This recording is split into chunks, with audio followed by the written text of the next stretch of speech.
I think my first major contribution was what I originally called thematic systems and later thematic formations.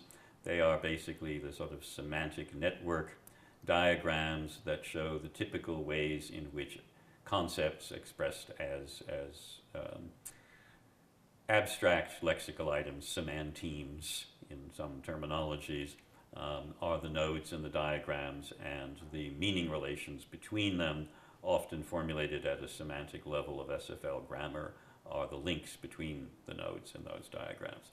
It's a very powerful and useful tool for looking comparatively at the discourses of, say, a teacher and a student to see how similar or different they are, or looking across different textbooks to see whether they maintain the same thematic formation or not, or comparing a test or examination with a textbook to see how similar or different they are. It's also can be used to interconnect between written scientific language and spoken scientific language to see what's added or left out from the thematic formation in each case. You can follow the progressions of students' understanding, at least insofar as it's expressed in written or oral language, in that way, and again compare it to the normative forms and so forth.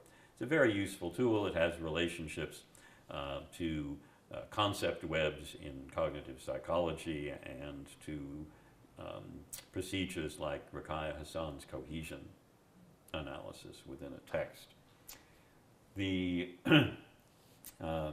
second one I would identify is the work that I did on intertextuality and heteroglossia. I believe I was the first person to raise the importance of intertextuality and intertextual contextualization in social semiotics and systemic functional linguistics at a very early stage, and a lot of people have found that very useful in subsequent time. And heteroglossia went closely along with that as representing not just relationships between texts, but relationships between sort of authorial points of view in texts and between texts. Meta-redundancy is something that has had a big influence. Michael Halliday particularly liked it as a formulation for some of the ideas that he wanted to express, and with that, this whole notion of selective contextualization, to look at contextualizing as a process and not context as something fixed.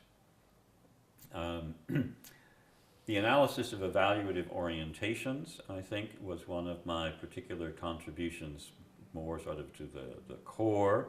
It's very similar to what Jim Martin later did in appraisal analysis. His appraisal analysis covers a broader range than mine.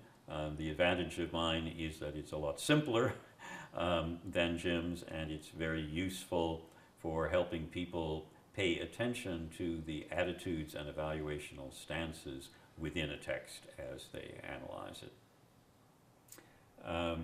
The multiplicative principle in multimodal analysis that we've talked about several times already, I think, is an important contribution. And I hope that my forthcoming contribution of a greater integration and unification of the feeling and emotional dimensions with the semiotic and meaning dimensions will be a contribution in the future.